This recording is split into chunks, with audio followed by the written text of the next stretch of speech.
इस लेक्चर में हम इंटरेक्शन डायग्राम्स बात करेंगे,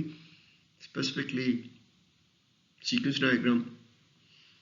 और देखेंगे हम कि जी अभी तक हमने बातें की हैं कि जी सीआरसी कार्ड्स के हवाले से और क्लास डायग्राम, उसमें पता चलता है कि कौन सी क्लासेस आपस में कोलैबोरेट करती हैं। ज़ाहिर है कोलैबोरेशन इंटरेक्शन के ज़रिए से होती है, तो वहाँ पे हम फिर थोड़ा सा डिफाइन करेंगे कि इंटरेक्शन डायग्राम्स क्या करती हैं। 3-4 किस्म की इंटरेक्शन डायग्राम्स हैं, उसमें से एक जो यूज़ केसेस डिस्क्रिप्शन के लिए इस्तेमाल की जाती है और उसको डिपिक्ट करने के लिए वो सीक्वेंस डायग्राम है। फिर हम उसके कंपोनेंट्स की भी बात करेंगे कि जी इसके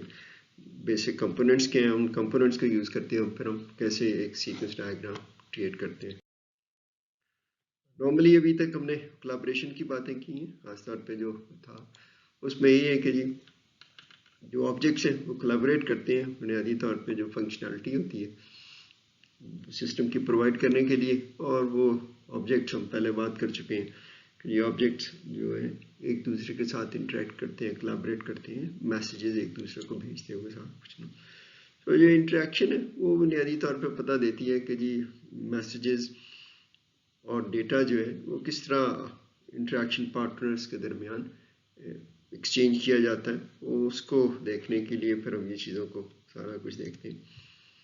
तो कह सकते हैं कि ये इंटरेक्शन डायग्राम्स हैं जो वो नॉर्मली मॉडल करती हैं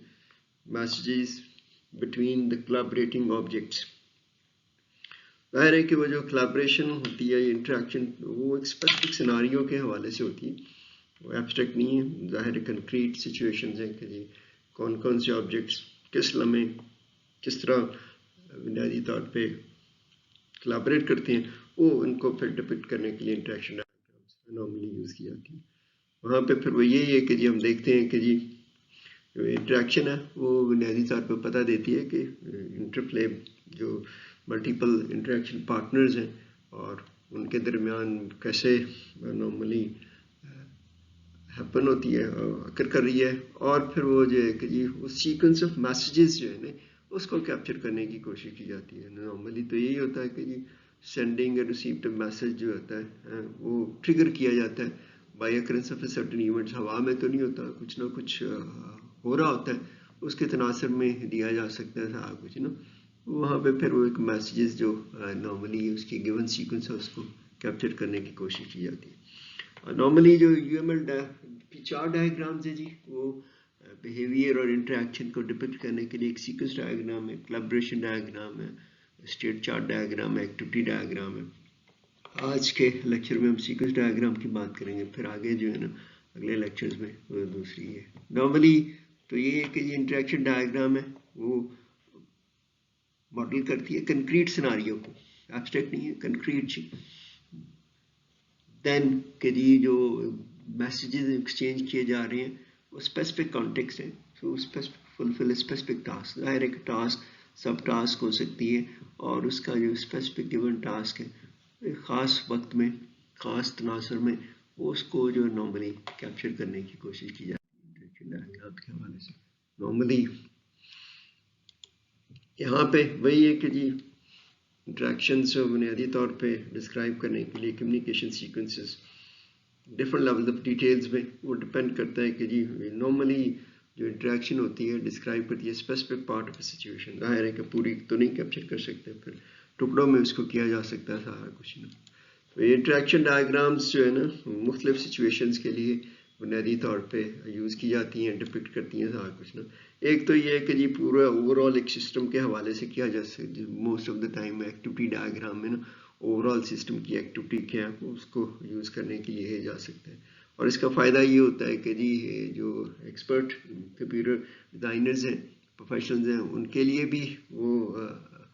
इस्तेमाल करते हैं आपस में कम्युनिकेशन के लिए, या जो ओवरऑल पिक्चर डिपिक्ट करने के लिए वो फिर एंड यूज़र्स को भी आप दिखा सकते हैं कि ओवरऑल जो एक्टिविटीज़ हैं उस सिस्टम में कैसे परफॉर्म की जा सकती हैं ना। इन चीज़ों को देखते हुए सारा कुछ ना ये कि जी फिर उसके सिस्टम के कुछ हिस्सों को डिटेल में जो है ना, जिस तरह एक स्पेसिफिक यूज़ केस है या स्पेसिफिक यूज़ केस का एक स्पेसिफिक सिनारियो उसको रिप्रेजेंट करने के लिए नॉर्मली जो है ना देखा जा सकता है। वहाँ पे फिर वो पता देते हैं हमें कि जी कौन से जो ऑब्जेक्ट्स हैं नॉर्मली हमें दरकार है वो बिहेवियर को डिपिक्ट करने के लिए, और वो कैसे आपस में एक दूसरे के साथ कोलैबोरेट करते हैं, और इन चीज़ों को नॉर्मली पता देने के लिए पता चलता है कि जी नॉर्मली हम कैसे देखते हैं। जब हम ज़ाहिर एक स्पेसिफिक यूज केस के स्पेसिफिक सिनारियो में बातें हैं तो वहाँ पे फिर हमें सही तरह से पता चलता है कि जी जो सीक्वेंस ऑफ मैसेजेस हैं वो क्या है, फिर हम उसको बुनियादी तौर पे आसानी से रिप्रेजेंट कर सकते हैं एक सीक्वेंस डायग्राम की फॉर्म में। यही है कि जब हमें पता चल जाता है कि स्पेसिफिक सीक्वेंस कैप्चर करनी होती है, ज़्यादा तौर पे तो हमने ये देखा है कि यूज़ केस जो सिनारियोज हैं वो जो फंक्शनैलिटी होती है और यूज़ केस की वो उसको रिप्रेजेंट करते हैं, और उसमें आपने देखा होगा एक ख़ास सीक्वेंस होती है कि पहले कौन सा स्टेप होगा, दूसरा कौन सा इवेंट होगा, वो सारी चीज़ें डिपिक्ट करने के लिए नॉर्मली सीक्वेंस डायग्राम करते हैं। तो हम फिर दोबारा से उसको रिविजिट करते हैं जी एक ख़ास सिनारियो में जो सीक्वेंस इवेंट्स होती हैं विद रेफरेंस टू टाइम के जी, और उसमें फिर हम देख सकते हैं कौन कौन से ऑब्जेक्ट्स हैं क्रिएट किए जा रहे हैं, कौन कौन से ऑब्जेक्ट्स नए नॉर्मली क्रिएट होते हैं जब वो कुछ इवेंट्स क्रिएट किए जाते हैं, तो उनकी मदद से हम बड़ी आसानी के साथ जी नॉर्मली कर सकते हैं। तो जो एक सिनारियो होता है वो आउटलाइन करता है सीक्वेंस ऑफ स्टेप्स जी। यहाँ पे हम देखते हैं सीक्वेंस डायग्राम में वो बड़ी साफ और सादा तरीके से जो फ्लो होता है कंट्रोल का ऑब्जेक्ट्स के दरमियान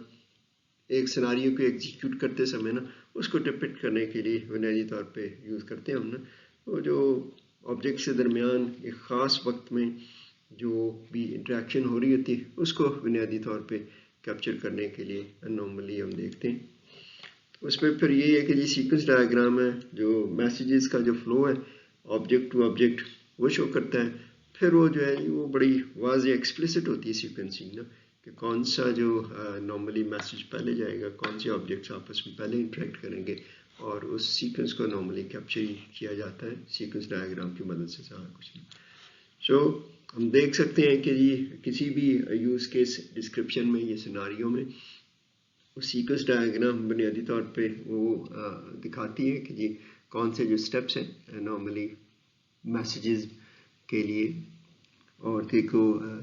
यूज़र की तरफ से और फिर वो कंप्यूटर्स की तरफ से वो इंटरेक्शन टेक्स प्लेस ना। जाहिर है कि अगर एक उसका पार्टनर इंटरेक्शन का यूज़र है दूसरा कंप्यूटर है तो वहाँ से हम देख सकते हैं कि जी कैसे आपस में उनका रब्ता होगा। यहाँ पे जो है जी इसका फ़ायदा ये होता है कि जी जो सीक्वेंस डायग्राम है वो इंस्टेंस लेवल पे ऑब्जेक्ट्स जब भी क्रिएट किए जाते हैं उस लेवल पे भी और क्लास लेवल पे जाहिर है कि जी वाज़ दफ़ा के एक सीक्वेंस डायग्राम आप पूरे सिस्टम को डिस्क्राइब करने के लिए शो कर सकते हैं। फिर आगे डिटेल में फिर हम देखते हैं कि ये मुख्तलिफ किस्म के जो ऑब्जेक्ट्स हैं वो आपस में कैसे इंटरेक्ट करते हैं उनकी वो सीक्वेंस कैप्चर करने के हवाले से। तो इनको इसको दोनों लेवल पे ही किया जा सकता है कि एक सिस्टम लेवल पे जो उसके डिफरेंट कंपोनेंट्स अगर हम देखें कि जी यूज़र है और फिर सिस्टम है तो वहाँ पे हम देख सकते हैं कि यूज़र की सिस्टम के साथ कैसे इंटरेक्शन होती है, किस सीक्वेंस को कैप्चर किया जा सकता है, तो वो फिर वहाँ पे क्लास लेवल पे ही करेंगे। दूसरा ये है कि एक ख़ास यूज़ केस डिस्क्रिप्शन है यूज़ केस सिनारियो के हवाले से, तो वहाँ पे फिर हम देखते हैं कौन कौन से जो ऑब्जेक्ट्स हैं वो इन्वॉल्व होते हैं, क्रिएट किए जाते हैं और आपस में वो कैसे नॉर्मली इंटरेक्ट करते हैं उसको कैप्चर करने के लिए भी use case sequence diagram normally use किया जा सकता है। मोस्ट ऑफ द टाइम तो जो स्पेसिफिकेशन है जी यूज़ केस डायग्राम की वो बुनियादी तौर पे तो सीक्वेंस होती है मैसेजेस की, वो उसी को कैप्चर करने का नॉर्मली उसकी ज़रूरत पड़ती है हमें। तो ये यहाँ पे हम देखते हैं कि जी ये सीक्वेंस डायग्राम है वो सबसेट ऑफ पॉसिबल इंटरेक्शंस को, सारी तो नहीं डिटेल ज़ाहिर है कि स्पेसिफिक सिनारियो को लेके ही किया जाता है कंक्रीट फॉर्म में, कौन सी वैल्यूज़ इनपुट की जा रही हैं, कौन सी वैल्यू आउटपुट हुई, कैसे वैल्यूज़ कैलकुलेट की जा रही हैं, वो सारी जो बुनियादी तौर पे एक सबसेट है पॉसिबल इंटरेक्शन का, क्योंकि जब भी इंटरेक्शन होती हैं तो उसके मल्टीपल इंस्टेंसेस होते हैं, मल्टीपल पॉसिबिलिटीज़ हैं, तो वो फिर उसको एक ख़ास सबसेट को ही देके हम नॉर्मली डिपिक्ट करते हैं ताकि हमें क्लियर हो सके कि हमने जो डिज़ाइन कर रहे हैं सिस्टम को वो उसी तरह कर रहे हैं जैसे कि यूज़ केस में बयान किया गया सारा कुछ ना। यहाँ पे हम देखते हैं कि ये कॉन्टेक्स्ट सेंसिटिव स्लाइसिंग होती है सारे पॉसिबल इंटरेक्शन की, उसमें से जिस तरह भी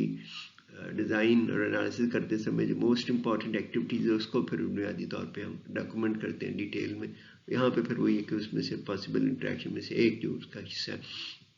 वो ख़ास कॉन्टेक्स्ट में वो हम उसको पिक करते हुए और उसकी सीक्वेंस डायग्राम करते हैं। बुनियादी तौर पे तो सीक्वेंस डायग्राम है जी, वो जो सिस्टम की सारी डायनामिक्स है उसको कैप्चर करने की कोशिश की जाती है और उसका व्यू प्रोवाइड किया जा सकता है। तो यहाँ पे हम देखते हैं कि जी focusing of timing of interaction, इसीलिए वो सीक्वेंस डायग्राम का नाम इसीलिए रखा हुआ है कि सीक्वेंस है, वो टाइमिंग्स वही होती है कि जी कौन सी इवेंट्स हैं, कौन सी एक्टिविटीज़ पहले होंगी, उसके बाद कौन सी होंगी, वो कैसे एक दूसरे को ट्रिगर करेंगी। तो जितने भी हैं वो आपस में जुड़े हुए ऑपरेशंस हैं नॉर्मली, वो एक नॉर्मली व्यू की फॉर्म में प्रोवाइड किए जा सकते हैं। हाँ कुछ, लेकिन इसमें इतनी डिटेल नहीं होती, वो डिटेल ज़्यादा कोलैबोरेशन डायग्राम में वो अगले लेक्चर्स में हम डिस्कस करेंगे सारा कुछ ना। सो messages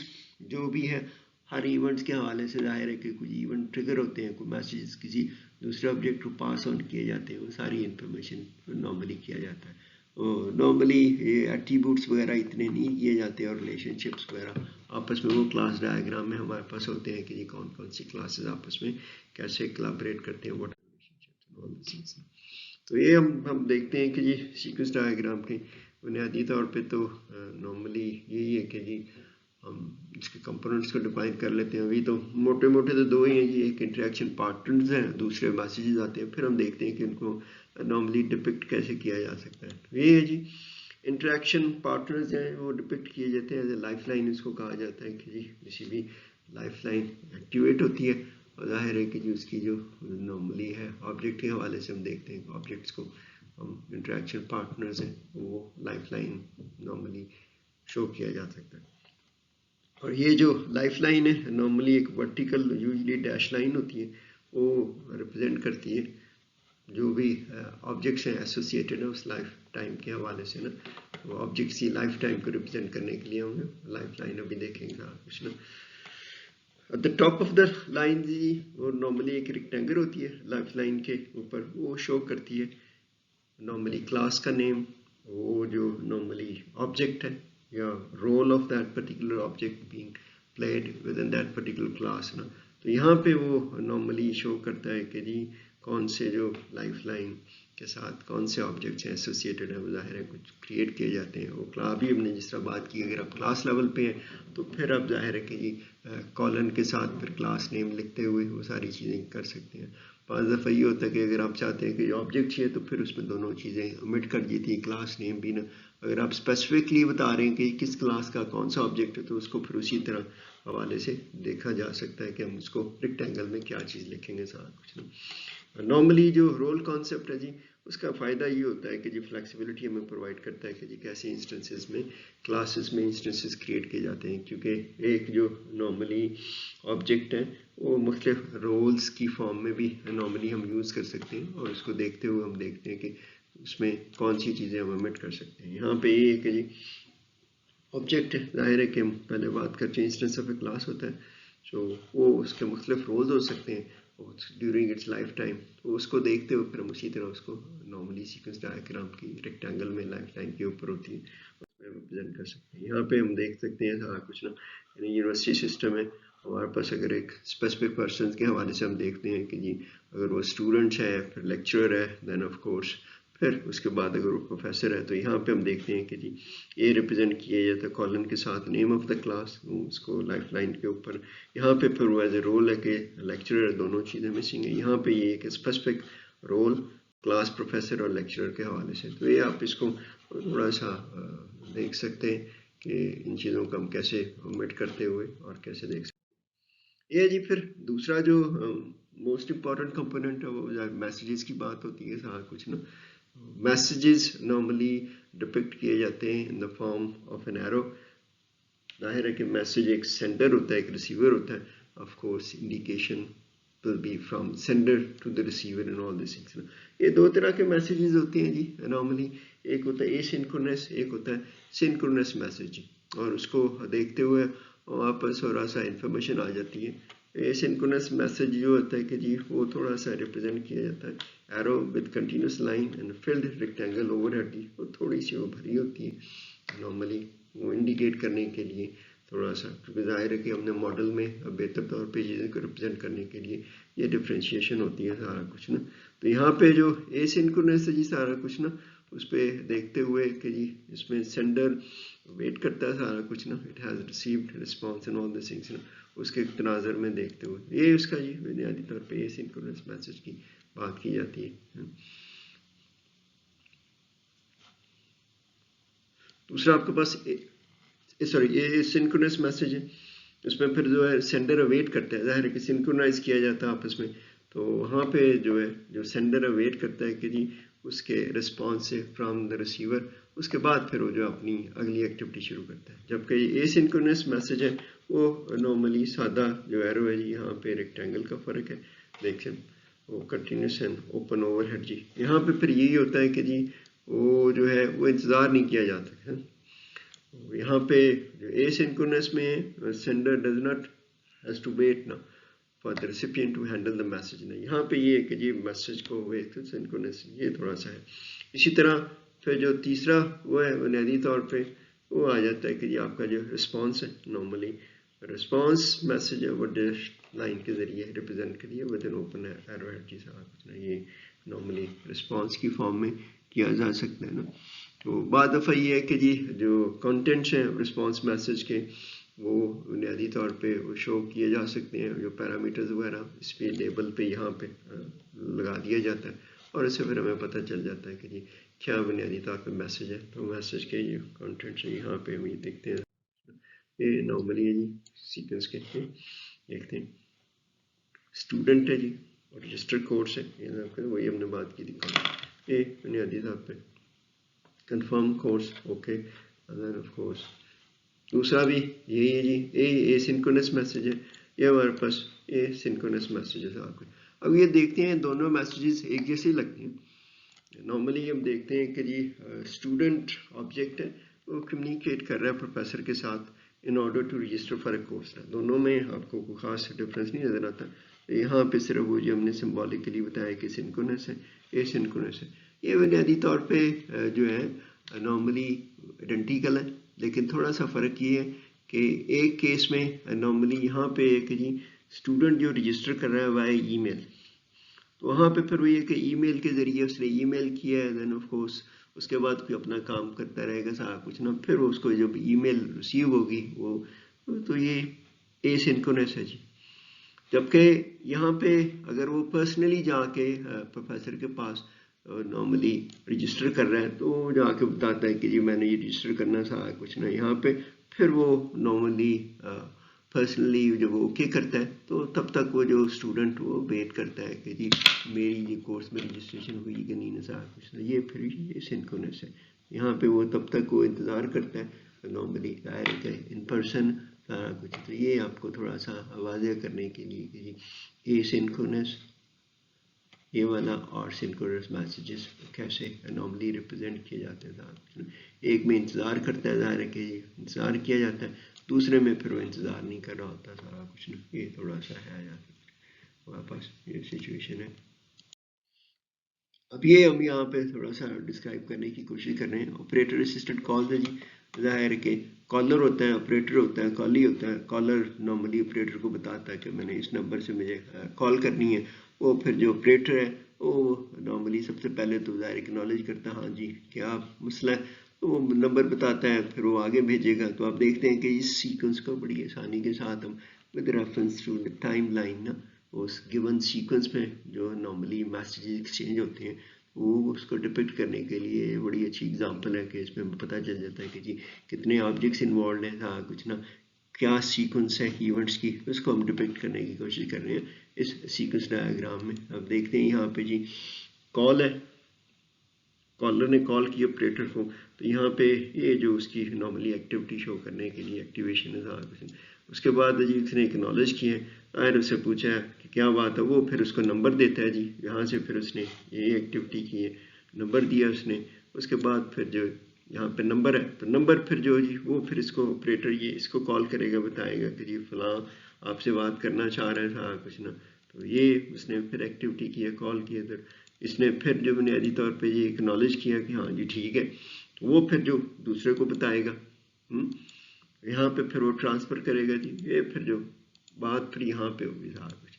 that is where of course they will be into the talking. तो आप देख सकते हैं कि बड़ी आसानी के साथ जो सीक्वेंस है इवेंट्स की और नॉर्मली उसको बड़ी आसानी के साथ सीक्वेंस डायग्राम में कैप्चर किया जा सकता है। नॉर्मली ये ज़रूरी नहीं होता, ऑपरेटर अगर इधर भी है तो कॉलर अगर आपने इधर रख दिया कोई फ़र्क नहीं पड़ता, क्योंकि डायरेक्ट तो टाइम तो यही आ जाए ना, कॉलर फिर यहाँ पे ऑपरेटर के पास जाएगी अगर हम ये एज्यूम करते हैं। तो आप थोड़ा सा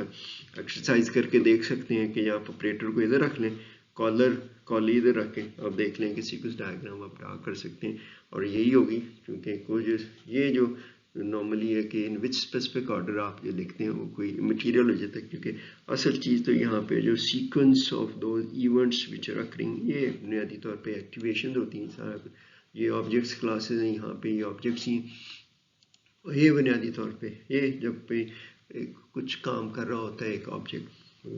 प्रोसेसिंग हो रही थी, उसको नॉर्मली एक्टिवेशन कहा जाता है।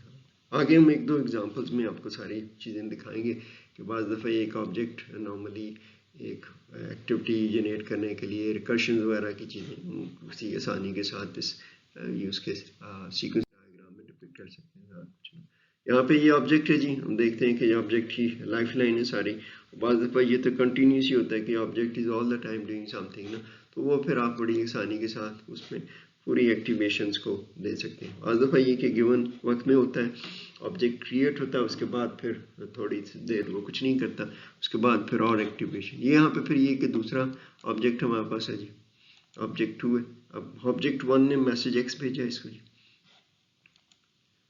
अब इसने यहाँ पे उसकी प्रोसेसिंग की है, जाहिर है कि ऑपरेशन की फॉर्म में हम बात करते हैं, सारा कुछ जो क्लास डायग्राम में रिप्रेजेंट किया जाता है सारा कुछ, ये नॉर्मली उस मैसेज का नाम है जी। उसके बाद है जी यहाँ पे उसने रिस्पांस किया है मैसेज एक्स को, ये हम देखते हैं कि ये कम्युनिकेशन ऑल दिस, ये आप देख सकते हैं,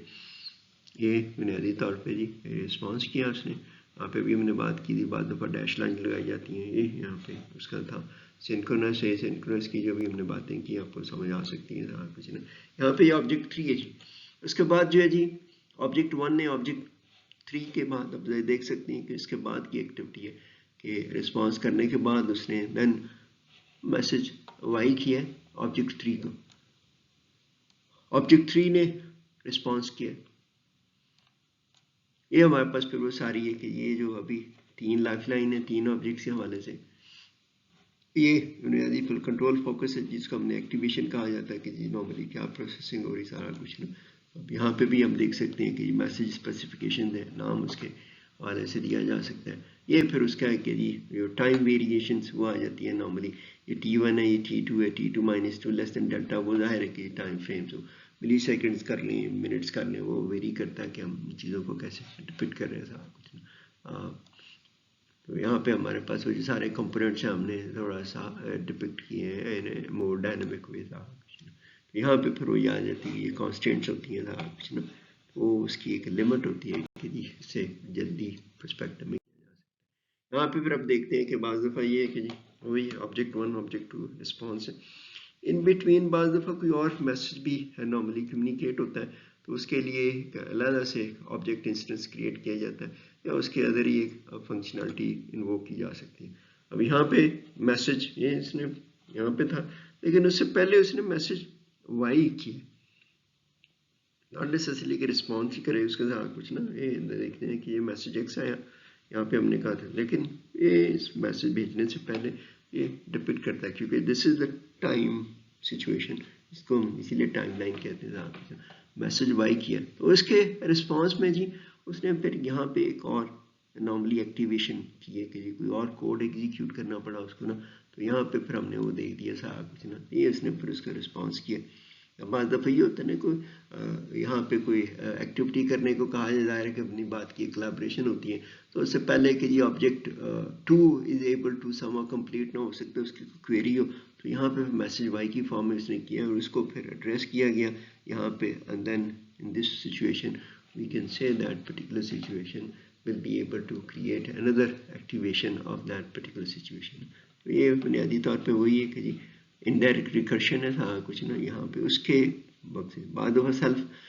रिकर्शन भी होती हैं नॉर्मली, उस पर हम देखते हैं कि वो कैसे एग्जांपल क्रिएट किया जा सकती है। यहाँ पे फिर ये कि अपने तौर पे उसने नॉर्मली एक और एक्टिविटी इनिशिएट की यहाँ पे, और फिर उसकी बेस पे कुछ और एक्टिविटीज यहाँ पे रिस्पॉन्स करते हैं। ये नॉर्मली को देखते हैं हमने सेल्फ रिकर्शंस की बातें की हैं, डेलीगेशन के इधर ही करते हुए सारा कुछ ना। तो यहाँ पे हम देख सकते हैं कि आपस में भी एक दूसरे को करके नॉर्मली जो रिकर्शंस की चीज़ें आती हैं उसको देखते हुए यहाँ पे फिर वही हमारे पास आ जाता है कि बाद दफ़ा कोई अलग से एक जो है इंस्टेंट क्रिएट करते हो टेम्परेली किसी भी ऑब्जेक्ट के लिए, तो वो भी किया जा सकता है। यहाँ पे एक कंडीशन है जी, मैसेज एक्स 1 है नॉर्मली, फिर जो उसका रिस्पॉन्स है मैसेज एक्स। यहाँ पे क्या है जी, इस पे बेसिस के ऑब्जेक्ट 2 ने मैसेज वाई किया है, देन ऑफ कोर्स इसके पास रिस्पॉन्स आ गया message response why from object 3 ना। यहाँ पे ये है कि जी अगर कोई कंडीशन दूसरी है, कंडीशन 2 है, तो उसके लिए फिर जो मैसेज x2 है, जाहिर है कि कंडीशनल चीज़ें हैं, तो यहाँ पे फिर क्या है कि जी इसका जो नॉर्मली है यहाँ पे ऑब्जेक्ट का वो नॉर्मली एक्टिवेशन इंस्टेंट क्रिएट किया गया और उसका वो जो रिस्पॉन्स देने के लिए तो यहाँ पे इसी के परस्पेक्टिव में आ जाते हैं रिस्पॉन्स टू में। हम देख सकते हैं कि जी within that particular situation there is a possibility that आप इसका इंस्टेंट क्रिएट करते हो, उसकी एक्टिवेशन कर लें और उसकी निस्बत में। तो ये बेसिकली भी थे, ये आप देखते हैं कि ऑल्टरनेट लाइफलाइन क्रिएट हुई इस ऑब्जेक्ट के हवाले से, लेकिन on the basis of condition 2, otherwise तो नॉर्मल उसकी ये कंडीशन 1 के लिए। तो आप देख सकते हैं कि ये कंडीशंस के बेस पे जिस तरह भी हमने देखा था सेल्फ डेलीगेशन और रिकर्शंस की बात की थी, तो उसके हवाले से आप देखते हैं कि जी सीक्वेंस डायग्राम और सारी सिचुएशंस को सीक्वेंस को बड़े आसानी के साथ वो आप कर सकते हैं। अब हम एक जो है ना जी जो हमारी केस स्टडी चली आ रही है कि यूज़ केस मॉडल से लेके बेसिक क्लास डायग्राम या डोमेन मॉडल, और उसके बाद फिर हमने रिसेंटली उसको डिस्कस किया था कि जी क्लास डायग्राम या बिहेवियरल मॉडल डिपिक्ट करने के हवाले से। तो वही हम केस स्टडी को देखते हुए hire and ride bike case study है, उसका एक स्पेसिफिक सिनेरियो इशू बाइक के हवाले से हम उसमें केस स्टडी में भी डिस्कस किया था, इससे पिछले लेक्चर में आप देख सकते हैं। उसमें एक हमने टिपिकल सिनेरियो, क्योंकि अभी हम बात कर रहे हैं creating a use case diagram, तो उसके लिए हमें normally use case description use करते हैं या एक स्पेसिफिक सिनेरियो। तो यहाँ पे हमें पता चल जाता है कि जी एक सिचुएशन है कि कस्टमर कम्स और उसने कोई गिवन बाइक पसंद की है जिसको हायर करने का इंटरेस्ट है ना, तो उसमें यही रही है कि ये इन्फॉर्मेशन है, सारी इन्फॉर्मेशन जब भी इंटरेक्शन होती है जो रिसेप्शनिस्ट है डेटा एंटर करके पता लगाते हैं कि इस बाइक या स्पेसिफिक बाइक है जो पसंद की जा रही है उसका नॉर्मली डेली रेट क्या है और इसके लिए कितना डिपॉजिट होगा, फिर वो बताते हैं सारी। आप देखते हैं यहाँ पे फिर कुछ इंटरेक्शन होती हैं क्योंकि इंफॉर्मेशन नॉर्मली बाइक के हवाले से है, वो बाइक ऑब्जेक्ट से इंटरेक्ट करके इंफॉर्मेशन मिलती है, फिर ओके किया जाता है, फिर डिपॉजिट होती हैं सारी चीज़ें। तो हम इन सारी डिस्क्रिप्शंस को नॉर्मली टुकड़ों में देखते हुए एक part of use case description लेते हुए हम देखते हैं कि हम इसको कैसे इस सिचुएशन के लिए एक यूज़ केस डायग्राम क्रिएट कर सकते हैं सारा कुछ। अब जहाँ पे ये जो ऑर्डर है जिससे हमने पहले भी बात की थी, ऑब्जेक्ट्स कैसे आप लिखते हैं सीक्वेंस डायग्राम में, इसमें शो करते हैं उसको रेक्टेंगल्स और लाइफ लाइन्स, वो कोई मटेरियल हो जाता है क्योंकि उसमें कोई इतना फ़र्क नहीं पड़ता नॉर्मली ना। तो यहाँ पे हम देखते हैं कि जी अली एज ए रिसेप्शनिस्ट है कुछ ना, एक्टर है, एक्टर को भी हम डिपिक्ट करते हैं नॉर्मली, स्पेसिफिक इंस्टेंस होता है नॉर्मली रोल के हवाले से ना। तो इंटरेक्शन डायग्राम्स में बुनियादी तौर पे जो है ना जो एक्टर्स हैं उनको वो एक स्पेशल ऑब्जेक्ट के तौर पे ट्रीट किया जाता था कुछ ना। तो यहाँ पे हमारे पास है कि जी ये स्टेप 1 2 सारा कुछ ना, ये इसमें कुछ सिस्टम की इतना अमल दखल नहीं है सारा कुछ ना, ये वैसे ही है कि ये टैग लगे होते हैं नॉर्मली और उसका जो नंबर वगैरह आइडेंटिफाई कर ले, ये भी स्टेप 1 स्टेप 2 जो यहाँ पे फिर ये कि जी नंबर जो है ना वो पिक करके यहाँ से फिर इंटरेक्शन शुरू होती है। चलिए एज ए रिसेप्शनिस्ट सब हम कह सकते हैं कि एक्टर है वो नंबर एंटर करेगा सारा कुछ ना, और फिर सिस्टम जो है बुनियादी तौर पे रिस्पांस करेगा कि ये जो कोड है ये एक वुमन बाइक है और उसके बारे में ये सारी इंफॉर्मेशन, ये हमने सीक्वेंस को नॉर्मली डिपिक्ट करने के लिए। लेकिन सबसे पहले हम देख सकते हैं कि यूज़ केस के, क्योंकि हमने पहले यूज़ केस मॉडल क्रिएट किया हुआ है स्टडी के हवाले से, फिर इसके क्लास डायग्राम या डोमेन मॉडल, तो उसमें हमें पता है कि जी कौन सी जो 5 4 जो है ना बुनियादी तौर पे क्लासेस और उसके फिर ऑब्जेक्ट है ना। तो ये हमारे पास सिचुएशन है जी, हम देखते हैं कि जी हमारे बनने का बेस लाइन है बाइक होगी, जाहिर है कि जी कस्टमर ने बाइक है, कस्टमर भी आ गया, बाइक है, बाइक हायर करनी है तो उसके लिए फिर पेमेंट है, तो ये 4 जो है ना बुनियाद क्लासेस ये हमने लिखी हैं। इनके जो ऑब्जेक्ट्स हैं जो क्रिएट किए जाएंगे, ज़ाहिर है कि स्पेसिफिक कस्टमर है, कस्टमर क्लास से क्रिएट किया जाएगा। हायर के हवाले से इंफॉर्मेशन होती है, बाइक से जुड़ी हुई चीज़ें हैं, इसी तरह फिर पेमेंट है, सारा कुछ ना। तो हम देख सकते हैं कि जी इन चीज़ों को देखते हुए हम शुरुआत करेंगे कि जी यहाँ से फिर रिप्रेजेंट करते हैं, यहाँ से शुरुआत होगी। Enter the number, normally receptionist है वो एंटर करेगा सारा कुछ ना। बाइक से इंटरेक्शन होगी, बाइक का जो ऑब्जेक्ट है स्पेसिफिक बाइक का इंस्टेंस होगा, उसके बारे में जो इन्फॉर्मेशन स्टोर होगी वो हम इसको कैप्चर करने की कोशिश करेंगे स्टेप बाय स्टेप। ये जो 11 नॉर्मली स्टेप्स की यूज़ केस डिस्क्रिप्शन हमने 2-3 हिस्सों में इसको करके, तो यहाँ पे हम देखते हैं कि पहले 2 में तो ज़रूरत नहीं, यहाँ से असल का जो काम शुरू होता है तो उसको हम डिपिक्ट करने की कोशिश करते हैं कुछ ना। शो इंटरेक्शन बिटवीन 2 ऑब्जेक्ट्स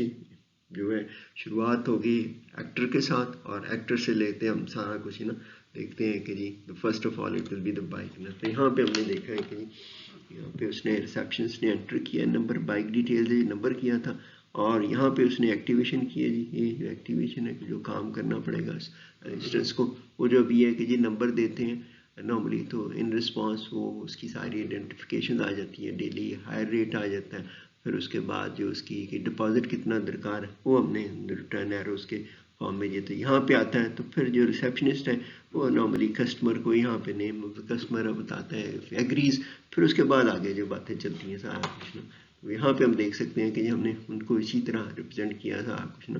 तो वो ज़रूरी है कि जी यहाँ पे इसके पास जो ऑपरेशन होने चाहिए, एक्टिविटीज़ करनी है, यहाँ पे तो सबसे पहले है कि फाइंड बाइक वाला आ जाएगा, फाइंड बाइक को रिटर्न करेगा जो एग्जीक्यूशन करने के बाद में। तो ये हमारे पास उसकी एक्टिवेशन लाइन भी हमने दे दी है कि जो प्रोसेसिंग है उसके पास कौन सा ऑपरेशन परफॉर्म करना होगा इस ऑब्जेक्ट ने, जो हमने पहले बातें की हैं कि रिस्पॉन्सिबिलिटीज़ एंड कोलैबोरेशन के परस्पेक्टिव में नहीं यहाँ पे। तो फिर हम ये देखते हैं कि जी यहाँ पे फिर उसने जो है दूसरा है कि जी जो उसने कहा कि जी मुझे 1 हफ्ते के लिए चाहिए, तो फिर उसने जो नॉर्मली कैलकुलेट की, ये जो रिटर्न में तो सारी इन्फॉर्मेशन आ जाती है कि जी इसका क्या daily rate. Then of course when the customer says कि yes I need this one, it's okay, तो फिर वो जो इन किया जाता है information in the form of के कितने दिनों के लिए, स्टार्ट डेट की, एंड डेट, ऑल दिस, फिर वो यहाँ पे फिर जो सारी इन्फॉर्मेशन है वो कैलकुलेशन है जो ऑपरेशंस परफॉर्म करने हैं इस क्लास में परफॉर्म करते समय, फिर वो बताते हैं कि जी कितना कुछ हो गया इसका ना सारा कुछ ना। तो जब वो सारी इन्फॉर्मेशन मिलती है तो उसके बाद ही फिर जो अगला स्टेप होता है कि जी फिर वो कस्टमर्स के हवाले से नॉर्मली इन्फॉर्मेशन, अगर तो कस्टमर नया है तो उसके बारे में जो सारी इन्फॉर्मेशन है वो एंटर की जाएगी, हम पहले देख चुके हैं इसके डिस्क्रिप्शन में। तो यहाँ पे फिर ये है कि जी उसने कह दिया ये जो इन्फॉर्मेशन मिली कि जी इसका इतना डिपॉजिट है टोटल ये बनेगा, यहाँ पे जो लिखा हुआ हमने डिस्क्रिप्शन में, तो यहाँ से फिर हमें पता चल जाता है कि जी यहाँ पे अब जाहिर है कि जी इन्फॉर्मेशन है क्योंकि सारा बीइंग ए न्यू कस्टमर, तो उसको फिर इसके लिए यहाँ पे इंटरेक्ट करना पड़ेगा, reception will be able to enter the data, फिर ये यहाँ पे हायर के बारे में इन्फॉर्मेशन आ जाएगी, फिर अगर उसने पेमेंट की है तो पेमेंट के हवाले से भी इंटरेक्शन। तो हम देखते हैं कि जिन सारी चीज़ों को हम उसी फॉर्म में टाइमलाइन पे बेसिस पे यूज़ करते हुए आसानी से कर सकते हैं। ये फिर यहाँ की क्या है सारा एग्रीज, जब उसको पता चला इतने पैसे हैं सारा कुछ ही ठीक है, तो उसने अपना नेम एड्रेस टेलीफोन नंबर बताया और उसने फिर वो पूछ के एंटर कर दिया। तो यहाँ पे आगे से ये पहले कर चुके हैं जी चीज़ें। यहाँ पे फिर ये तीसरे स्टेप में आता है record details, name address and all customers के हवाले से आ जाएगी सारी, फिर ये उसके बारे में सारी जो इश्यूज आ जाती हैं। फिर यहाँ पे इंफॉर्मेशन हायर के हवाले से ऑब्जेक्ट क्रिएट किए जा रही हैं, यहाँ पे दोनों कस्टमर्स का था, यहाँ पे फिर इनिशिएशन हुई है, हायर की आ जाती है, फिर पेमेंट का आ जाता है सिलसिला जी। यहाँ पे हम देखते हुए इन सारी चीज़ों का नॉर्मली देखा कि ये नया कस्टमर है, अगर नहीं होगा तो फिर ये एंटर नहीं करना पड़ेगा नाम हम, लेकिन हायर की about this particular customer and the bike की इंफॉर्मेशन आपस में रिलेशनशिप है। आप पिछले लेक्चर में देख भी सकते हैं केस स्टडी के हवाले से कि सीआरसी कार्ड भी हमने क्रिएट किए थे, उसमें हम पता चल जाता है कि कौन सी क्लास है किस तरह कोलैबोरेट करनी है। यहाँ पे ऑब्जेक्ट्स ऑफ सर्टेन क्लासेस है कोलैबोरेटिंग। तो उसके बाद फिर ये सारी जो इन्फॉर्मेशन है जी इसमें फिर हमने देखा है कि जी once the payment is been made, data is been entered ना, तो फिर वो रसीद भी इशू होती है, सारा कुछ इसमें सारी इन्फॉर्मेशन होती है। तो यहाँ पे फिर वो हम देखते हैं कि जी पेमेंट की क्लास ऑब्जेक्ट्स है वो भी नॉर्मली इनिशिएट किए जाएंगे, और वो हमने यहाँ पे नॉर्मली ये कही सारा कुछ ना, ये सारी इन्फॉर्मेशन जब रिकॉर्ड होती है तो वो फिर जो वो हम इस पर डिपिक्ट किए इस फॉर्म में। हाँ ये जी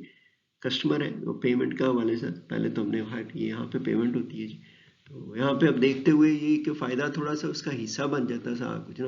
अलहदा से कि पेमेंट के नॉर्मली ये नहीं है वो पेमेंट का बुनियादी तौर पे ये 3 है, 3 के अंदर ही 3.1 है तो पेमेंट का नॉर्मली क्रिएट किया जा सकता है। ये थोड़ा सा नंबरिंग का फ़ायदा होता है कि विदन जो है ना लूप के परस्पेक्टिव में सब पार्ट है उसमें देखते हुए नॉर्मली ये प्रोविजन दी जाती है। यहाँ पे कस्टमर से रिलेटेड पेमेंट है तो यहाँ पे एक इंस्टेंट क्रिएट किया गया कस्टमर का एक्टिवेशन हुई था कुछ नहीं। यहाँ पे भी इसी तरह हायर के हवाले से है और इशू रिसीप्ट है यहाँ पे भी डिटेल्स वगैरह 5.1 है कि with in that particular situation. ये थोड़ा सा इसका ये है कि जी जिस तरह भी हमने वो देखी कि जी सेल्फ डेलीगेशन है डेलीगेटेड रिकर्शन है तो यहाँ पे फिर इशू रिसीप्ट है ये 5.1 है। फिर उसी का अगर हिस्सा गेट डिटेल्स है जो उसको प्रिंट करके कस्टमर को दी जाती है तो यहाँ पे सारी इन्फॉर्मेशन है ये उसका 5.1 का हिस्सा है। तो यहाँ पे टोटल पेमेंट्स के परस्पेक्टिव में हमने देखा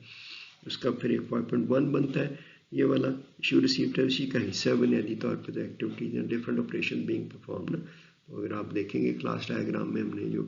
बनाई थी तो उसमें ये सारे डिफरेंट ऑपरेशन हैं तो एक ही क्लास के ऑब्जेक्ट से जो मुख्तलिफ ऑपरेशन हैं तो फिर यहाँ पे वो सेल्फ डेलीगेशन रिकर्शन के फॉर्म में डिपिक्ट किए जा सकती है। ये फिर जी ओवरऑल हमारे पास है। बाज़ दफ़ा ये है कि जी नॉर्मली जो रिटर्न एरोज हैं वो नहीं लगाई जाती और उसके बगैर ही रिप्रेजेंट कर सकते हैं तो हम इसको थोड़ा सा और क्लीन फॉर्म में रिप्रेजेंट कर सकते हैं अगर हम ये इसकी जितनी भी रिटर्न एरोज हैं नॉर्मली रिस्पॉन्सेज हैं वो अगर हम ख़त्म कर दें तो हमारे पास जो है ना वो जो ओवरऑल जो सीक्वेंस डायग्राम है सिचुएशन ये अपनी वही जो बात कर चुके हैं आगे इसका सब पार्ट है तो उसको डिस्क्राइब किया गया। यहाँ पे फिर हमारे पास वही कि complete sequence diagram of that particular scenario without responses are return वो आपके पास आ जाती है। तो आप देखते हैं कि जी उस सीक्वेंस में पता चल जाता है कि जी पहला स्टेप है दूसरा तीसरा फिर उसके अंदर है 3.1 है 4 है 5 है 5.1 है 5.11 है सारा कुछ ना। तो हम देख सकते हैं वो बड़ी आसानी के साथ sequence of activities being performed by different objects and interaction between different objects through specific messages कैसे हम कैप्चर कर सकते हैं। फिर मुख्तलिफ यूज़ केसेस के अगले क्लास में हमने जी लेक्चर में हम ये करेंगे कि जी इस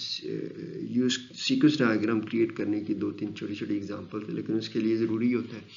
कि हमारे पास जो यूज़ केस डिस्क्रिप्शन और डिटेल वो हम देख चुके हों फिर बड़ी आसानी के साथ तो वो मैं इसके नोट्स पर भी रख दूँगा और उसमें फिर जो है ना जो आपको थोड़ी सी आसानी हो जाएगी इस लेक्चर को देखने के हवाले से।